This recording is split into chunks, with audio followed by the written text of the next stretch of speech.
Guys welcome to new video. Good morning, कैसे हो सभी।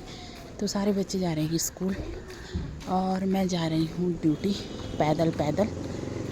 तो आज मुझे फिर पैदल जाना पड़ रहा है सुबह सुबह और मेरे खोपड़े में बज रहा है 12 पर टाइम हो रहा है 7।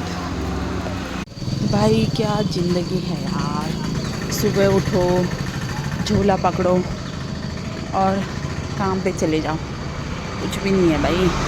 जो ये बच्चे स्कूल जा रहे हैं ना, यही टाइम अच्छा था, बहुत अच्छा था बहुत। School time is best, not college time और duty time, only school time best. कौन कौन मानता है कमेंट करके बताना। तो दोस्तों ये थी आज मॉर्निंग की अपडेट। रोज़ मेरा यही काम होता है, रोज़ का, इसीलिए मैं प्रॉपर वीडियो नहीं बना पाती हूँ। प्रॉपर